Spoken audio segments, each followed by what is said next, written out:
Hey, what's going on, y'all? It's your boy Lump Dog, your favorite fantasy football commissioner's favorite fantasy football commissioner, and I'm back with another PPH video commissioner message, week number 1. 22 years PPH has been going on, our 22nd season. We've expanded a couple years ago to 14 teams. Wasn't just this year. We expanded. We tried to go to 16 teams this past year. Didn't work out. We had to cut 2 here.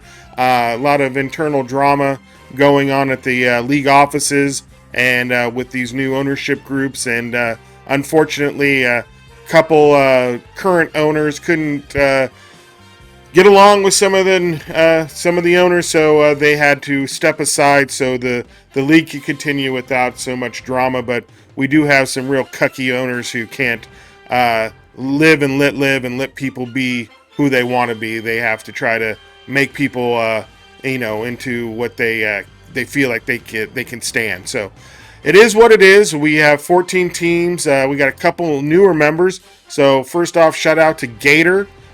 He's one of our newest members. He's a Duke disciple. Probably not the best idea to have a Duke disciple, Lukey disciple in here because he'll probably only trade with him. He'll probably be his farm team. He might do 2-part trades with them, maybe trade a quarterback for a kicker. Most of my viral viewers know, I am pretty powerless as the commissioner. I'm just one vote. I'm not allowed to make any decisions without a complete vote by everybody in the league, and then and only then am I allowed to make an act accordingly. So it does kind of suck as commissioner not to have that kind of power to make a decision and have your league members honor it and abide by it. But nope, everything's up to a vote. We are very democratic here in the PPH. I do like my boys happy. I like my owners happy. Hence the reason we do rules meetings in March and stuff like that. So real quick, just want to recap the end of last season because I don't really do off-season messages unless there's a pandemic and there's a stay-at-home order. Then I might, get into it. I get some viral viewer, emails, and I'll read those off. But with no pandemic, everybody's out and about, and no one wants to stay at home and listen to what I have to say in the off-season. So at the end of last year, we had the Molly Whoppers end up getting their 4th championship. Things got real fishy at the end there. He ended up he had Mahomes. He ended up trading away there halfway through the season. He ended up getting Kelsey and Antonio Gibson for, Terry McLaurin and CEH, which equated to getting Paulie's, the Boogaloo Boys, or last year he was known as the JM Flapjackers. He ended up pretty much trading away his number 1 and number 2 picks for a number 3 and number 6 pick. Granted, it was halfway through the season or so I understand that those rankings or those draft picks don't sometimes hold weight in the way they're performing. But come on, Travis Kelce for McLaurin and CEH, and you get Gibson in return. And there was Dallas Goedert thrown in there, a free agent tight end who he ended up cutting. So so congratulations to Mollywop. He is our 4-time champ. You'll see some pictures here. I will recap our draft here. You'll see his ensemble, his 4-time championship outfit. For those that are new to the channel, make sure you go ahead and hit that like and subscribe button. It helps out the channel more than you know, gives out the PPH to all the fantasy footballers.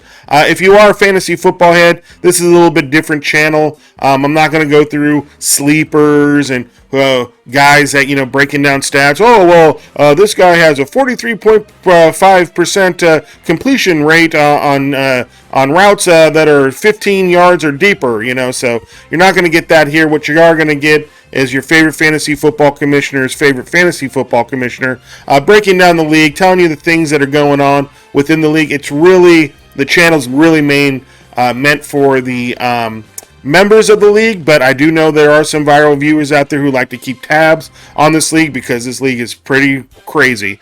This league gets pretty nuts. The league is more of a lifestyle than it is a league, so that there is that going for it, but it is what it is. So And Mollywops did end up winning their fourth championship. I like to call it a double asterisk championship due to a couple of real fishy trades there near the end. But it is what it is. He had Mahomes, he got Kelsey, got the combo. Ended up picking up Devin Singletary, which some guy dropped right before the playoffs. And Devin Singletary really was his MVP through the playoffs because he was just putting it down of those 3 games last year. So congratulations to him. Again, we'll go through the pictures here in just a minute to do the draft recap. Some other notable, additions. We have Gator, who's our newest member here, a Duke disciple, as I had mentioned. He was pretty fun to party with. Seems like he's more of a Luke guy than a PPH guy. But, maybe it takes a little while for him to warm up, maybe come out to a couple PPH events and get-togethers, and maybe he'll become more of a PPH guy, not so much a Luke guy. We also have a co-owner from last year, Jose, who was part of the JM Flapjackers, and he ended up getting his own franchise. He is now No Way Jose in the PPH, so there's that. So those 2 members are now have their own franchises, and they're good to go, man. They're good to go. So good congratulations to both of them to being welcomed into the PPH with their own franchises and going through the draft week with us in Vegas. So draft recap time. All right, so we held a vote back in March. This is what I do for my league, is I hold a rules meeting because we have a pretty large entry fee into our league of about $500 or so. So I like to have all the members of the league come together, understand the rules, any changes to those rules that can be proposed there, so everyone kind of has a say into the league. I feel that's a good way to do things, so everyone has a little bit of ownership, and it's just not me dictating the way things are going to go, and these are the rules, like them or not. Hey, you don't like these rules, propose a change, put it to a vote. We'll see if you can sign everybody else off on it. The other thing we do during the rules meeting is we vote on where we're going to go for the draft or hold our draft. So last year, March, we ended up going back to Vegas. We had done Nashville the previous 2 years.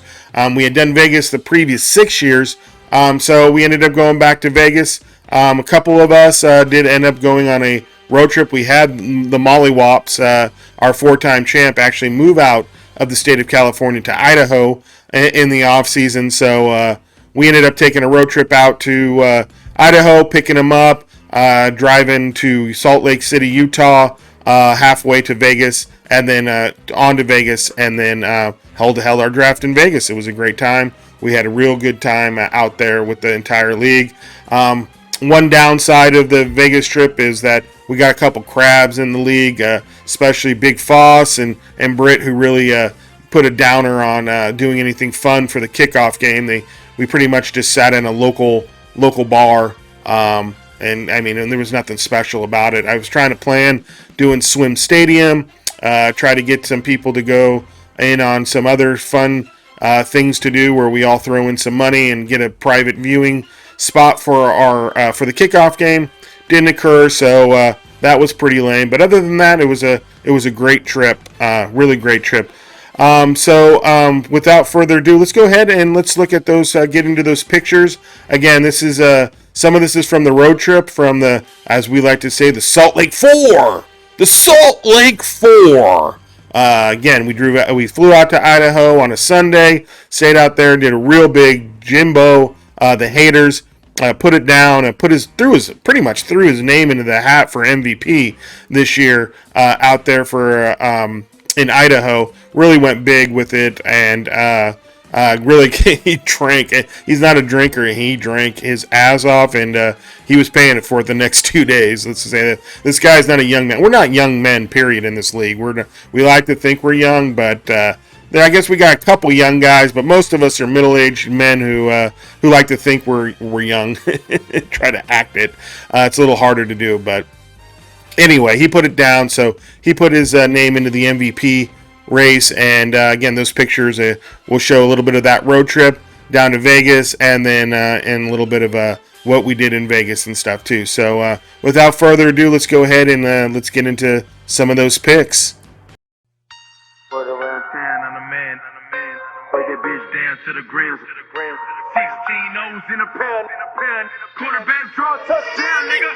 Touchdown, this the remix. 108, 3 bricks. Gotta move 16 cause the shit sells. Still flipped a couple water bottles but the shit smells. Turned up, but I don't like niggas. He a mark, air night, nigga. Niggas tripping and I'm busting on sight, nigga. Window down, arm out, hitchhike, nigga. Not a stoner, but I do move statue. Hoes in my cashew, they like statue. Block poppin', I ain't fucking with the lame. Selling Sherman and I got the best corner in the game. What's up? Word around town, I'm the man, nigga. Break that bitch down to the grams, nigga. 16 O's in a pound, nigga. Quarterback draw touchdown, nigga. Touchdown, nigga. Touchdown, nigga. Touchdown, nigga. Next day, no real, nigga. Got them niggas on the strip, you know they pitch wrong. You ain't knowing who you with, even my bitch ball. Niggas hate the way I handle when they bitch call. Couple ounces for me, sit up in they bitch bra. Major distribution, what we dealing with is facts. Step up in the building, bitch, we turn up to the max. Chop a hater down just like we cut them with an axe. Watch them pop them in they crown if niggas think they all of that. Spend a little money, jury sicker on them. Put your bottles up, spill your liquor on them. Stick conglomerate, shit shut down. Taking over everything, touchdown. Word around town, I'm the man, nigga. Break that bitch down to the grams, nigga. 16 O's in a pound, nigga. Quarterback draw touchdown, nigga. Touchdown, nigga. Touchdown, nigga. Touchdown, nigga. Next day, air, no ground, nigga. Word around town, I'm the man, nigga. Want it all, break it down to the grams, nigga. About cool 500 grand, nigga. You ain't talking money, I don't understand, nigga.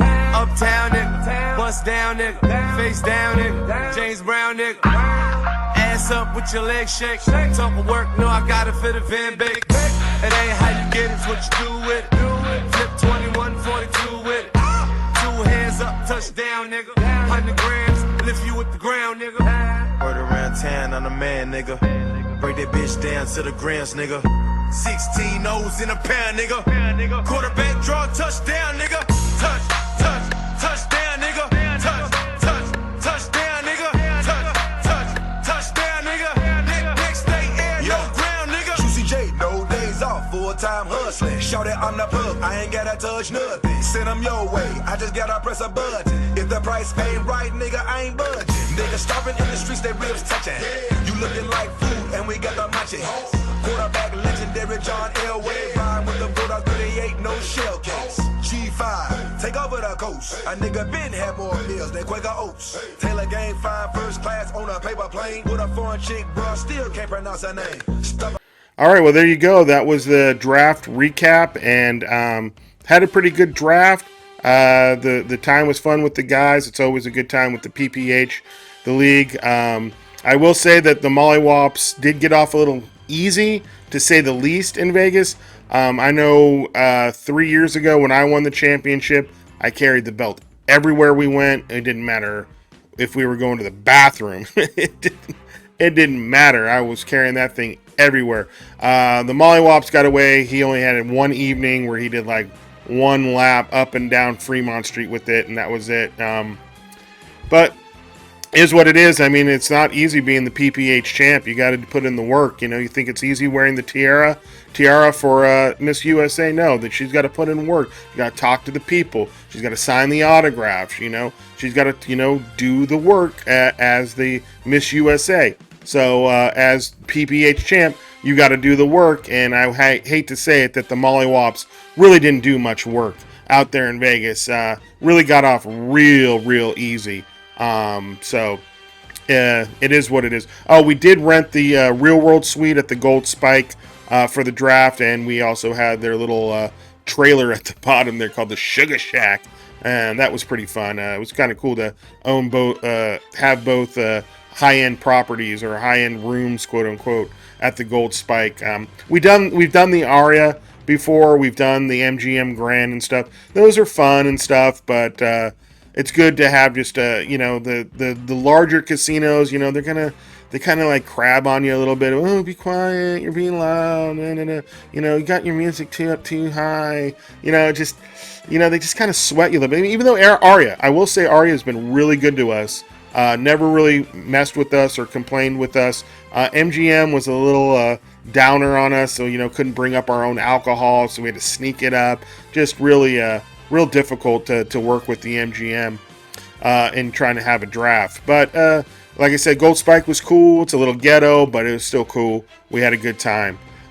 So without further ado, let's go ahead and let's get into Week 1 scores here, and we'll see how Week 1 shook out for the PPH here. So in our first game, we had the 289ers take out No Way Jose 124.4 to 98.5. As you can see, for the 289ers, Kirk Cousins came through with 39.7. Oh, for those viral viewers that are new to the channel, our quarterback scoring is 1 point every 10 yards passing. So it's almost like a super flex league with 2 quarterbacks, but just one with just super high scoring. So Kirk Cousins with 39.1 points, 13.1 points from Mike Evans. He showed up, and then look at the Steelers D. Boom, 38 big points. Just went straight dummy. Straight dummy on the Bengals, man. 4 interceptions, a defensive fumble recovered, 7 sacks, blocked extra point, a defensive fumble TD, a defensive TD, excuse me, with a pick 6. So, yeah, 38 big points. Really pulled it out for him there, 124.4. He improves to 1-0. No Way Jose really started off the draft strong there with Stafford and Kupp, put together that combo. Stafford really kind of crapped the bed there on Thursday night against the Bills, so really held him down. But the Bills' defense, 23, kind of offset that. So he was looking kind of good after that Thursday night game with Stafford, Kupp, and the Bills. But the rest of the team, as you can see, just lit him down other than Ryan Suckup, the only other guy that really put it down for him. Elijah Mitchell's hurt now, so he's kind of out 2 months. So No Way Jose's got to, definitely manage that. Tony Pollard didn't do anything. Higgins is hurt too. So the adversity, early adversity that Jose is dealing with is real. Is real. So only 98.5 points, and he falls to 0-1. All right, in the next game, we had the Dirty High Tea lose, take it on the chin to our weekly winner, the Brewdogs, 145.7 to 78.9. Brewdogs, congratulations on the first weekly of the year. $160 is coming your way for that, so congratulations that. Patrick Mahomes fell to the 5th pick there for the Brewdogs. Paid off big time for him, 66.5 points, 5 touchdowns. Just put it down. I mean, who said that Mahomes is going to struggle without Tyreek Hill, man? As you can see, he ain't struggling at all. He's struggling not to get it into the end zone. That's what he's struggling to do. But 19.2 from Stephon Diggs, and 18.4 from Young Koo, and 14 from the Vikings D. So he gets that 145.7 and gets the win, improves to 1-0. Dirty High Tea, a lot to talk about here. He had Carr with 32.5, but those picks really hurt him. 3 passing interceptions. James Conner, again, this guy, this guy just falls into the end zone. If he doesn't fall into the end zone or get a touchdown, he's really kind of useless almost to a point. But he got enough, 11.5. Wasn't able to get the win, but at least it made him feel good about that pick. It was pretty funny during the draft. Him and his co-owner in the second round were supposed to draft James Conner, and this co-owner put up Amari Cooper instead of Conner. How they get that confused, beyond me, but it was pretty funny in the draft where Amari Cooper goes in the second round. And as you can see, it hurt him because of it. 13.7 from Jalen Waddle. Not much else going down there. Under 80 points. Not a good way to start off the season. You're going to need those points later on, but everyone in the league is going to have 80, 90-point week. So hopefully that was just week 1 for the Dirty High Tea. Falls to 0-1. All right, in the next game, we had the Boogaloo Boys take out Return to Greatness 3.0, 130.6 to 118.9. And what's up with the 3.0?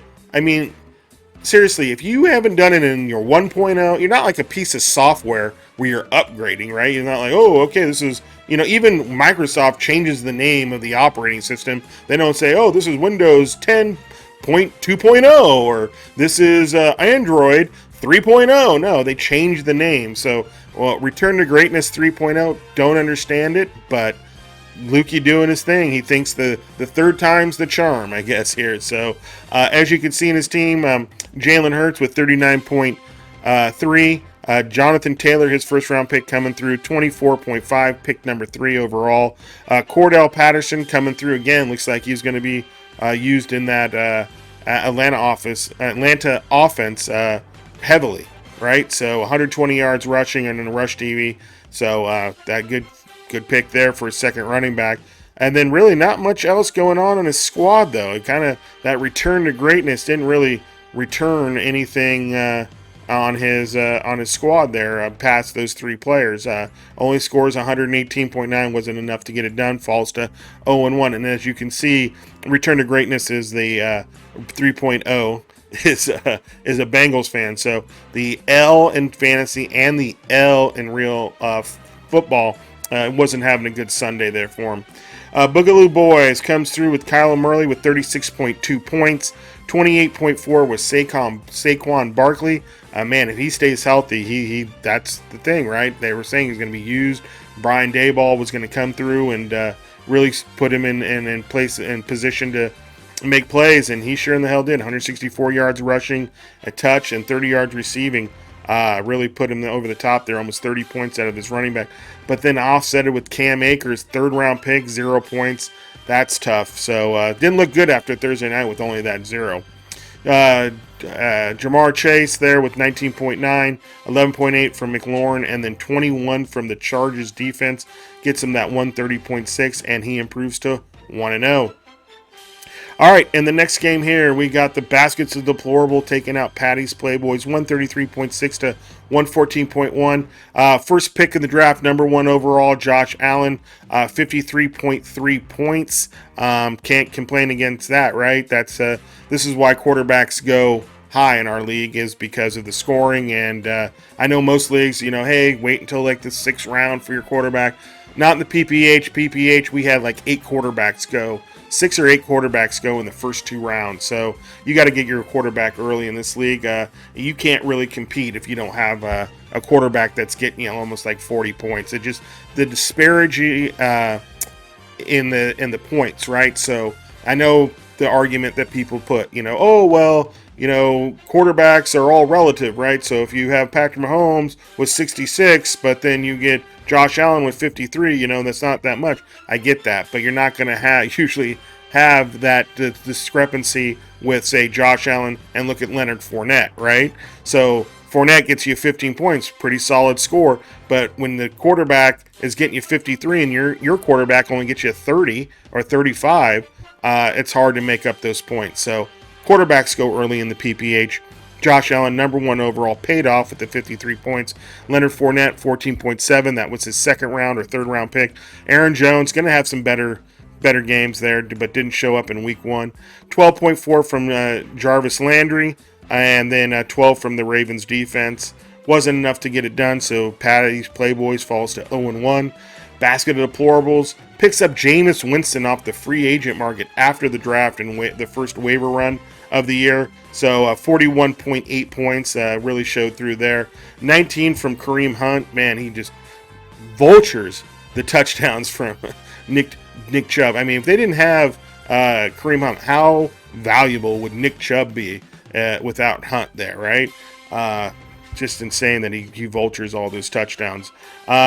Pittman shows up big with 19.1, 10 from Tyreek Hill, 19 from Travis Kelce, 13 from Gibson, and that was really about it, but that was enough to get it done for the Basket of Deplorables with 133.6 and proves to 1-0.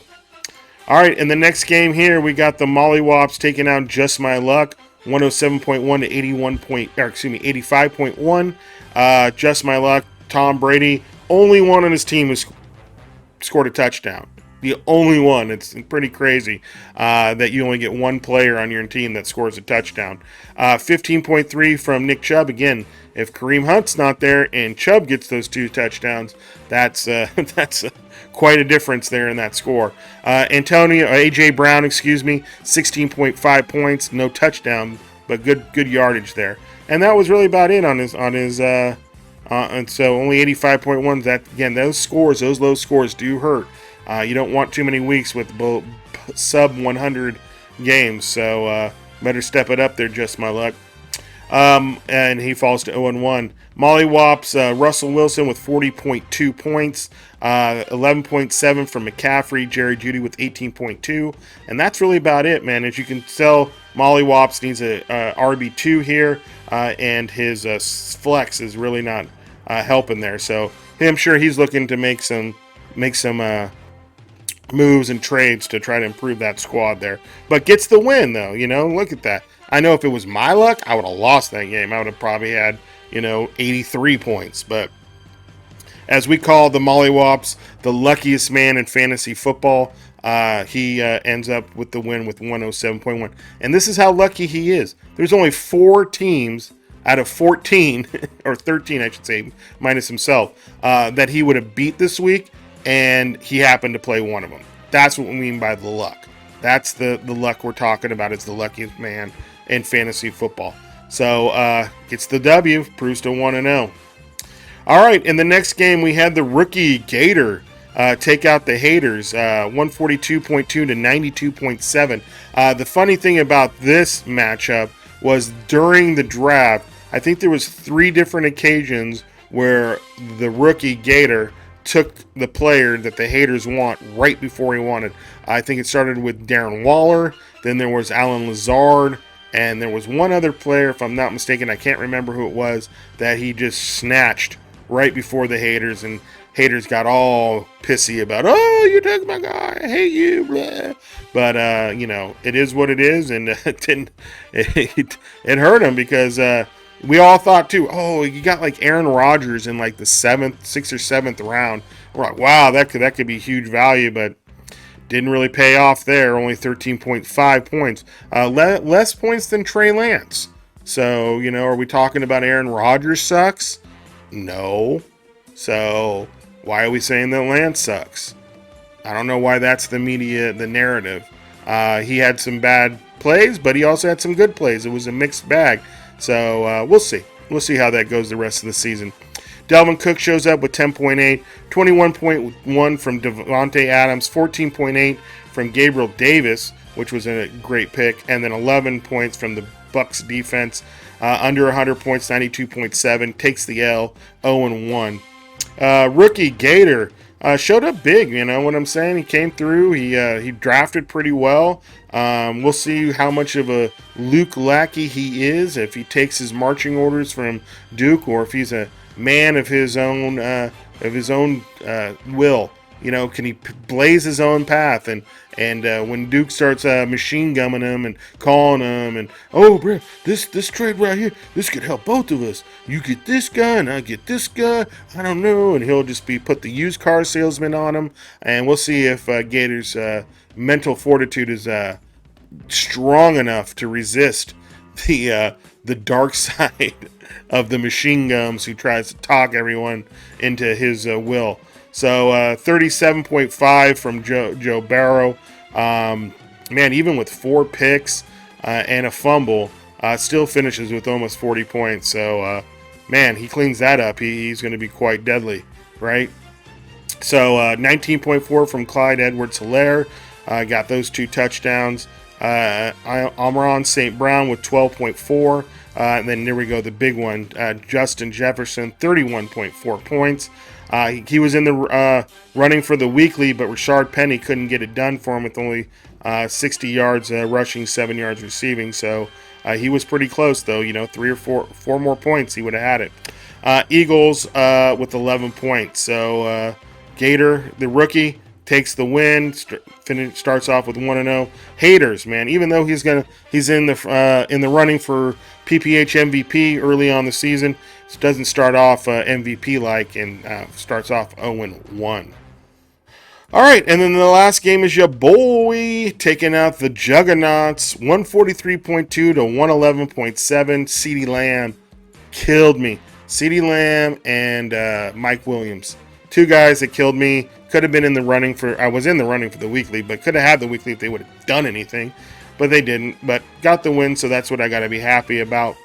Juggernauts, Lamar Jackson with 38 points, 16.5 from Miles Sanders, 14.5 from Joe Mixon, 10.3 from Hollywood Brown, and that's really about it. So the Jugs and the Duck, the Foss and the Duck, taking that L, that big L by lump, that hurts. That I know that cuts the Foss. I know he says he doesn't like football. He doesn't even care about football. That's what he says. This is what he's in a fantasy football league. He doesn't care about football. He just cares about the camaraderie and hanging out with the boys, and that's cool. But that hurts to lose, especially to me. I know that hurts him. So anyway, takes the L, 0-1. As you can see on my squad here, Justin Herbert with 46 points, 15.1 from A.J. Dillon, 24.5 from Swift, and then as you can see, man, my two receivers really, only 3.9 between the two of them, really let me down. Everett with 11.4, Mike Thomas shows up big with 17.7, 13.6 from Greg Joseph, and then 11 points from the Browns defense. And Joseph was like one of my last picks. A whim. I was glad to see that out of him, and so that made me feel a little bit better. But there we go. That was week 1 in the PPH. So now we're on to week 2, man. There's going to be some teams that are going to start off 0-2 and going to be behind the 8 ball. Some teams will be 2-0 and feeling good about themselves. It's all about just getting that dub. Who cares about the weekly? Just get the dub, get into the playoffs, and anything can happen from there. Just a reminder of what we agreed to on the payouts because we had voted on payouts back at the rules meeting, but we needed to rework it since we lost 2 teams, and like I said, everything in this league needs to be voted on. So again, the payouts is for first place is $3,000, $3,000. Second place is $1,500. Third place is $750, and our weeklies are now, instead of a base $100, a base $125. So I think that's good. That keeps everybody involved. I like the weeklies because any team can blow up any week, and makes those teams that might be out of the playoff picture, still setting their lineup, trying to win something, trying to get a little bit of cash back. So I do like the fact that more of the money goes into the weekly, to help try to keep everybody involved and everyone has an even chance at winning it. So there we go. All right, y'all, there we go. I'm out. I'm done. Week 1 in the books. First commission message in the books. I'm sure it'll get better as the year goes on. I'm going to start, trying to do a little bit more things here on the commission message. I'm trying to get a little bit more participation this year from the PPH. Some guest hosts here with me. Trying to get Cone's Corner back. I know my viral viewers loved Cone's Corner last year. We're really disappointed in Cone for quitting that at the end of last year. I feel you. The guy is a little crazy. He'll quit every 3 months. He quit last year. I had him back this year as a co-owner. He can't make up his mind. I told him this time though, no quitting. If he's in, he's in. There's no more quitting for him. He's co-owner for life. So trying to get his Cone's Corner back. Get him back at the DQ with a soft serve. He had some really deep things to say last year, and I'm sure we can get him. If we can get him on camera and get his segment back, he'll have more deep things to say. If any of my viral viewers have any questions for Cone or Cone's Corner, it would help send in those emails or comment below here on the message, and we'll get those to Cone. And if he sees these influx of questions of viral viewers, and it's just not the PPH, but it's actually the general public clamoring for his Cone's Corner, I think that will make a huge impression on him and make him feel like, you know what, I need to get back into it. I need to get back into Cone's Corner. I need to give the people a piece of my mind, because that's what the people want. And Cone is a man of the people. That's for sure. So yeah, send them in. Make sure to comment, hit that like and subscribe button again, and Lump Dogs out. See you guys week 2. Peace.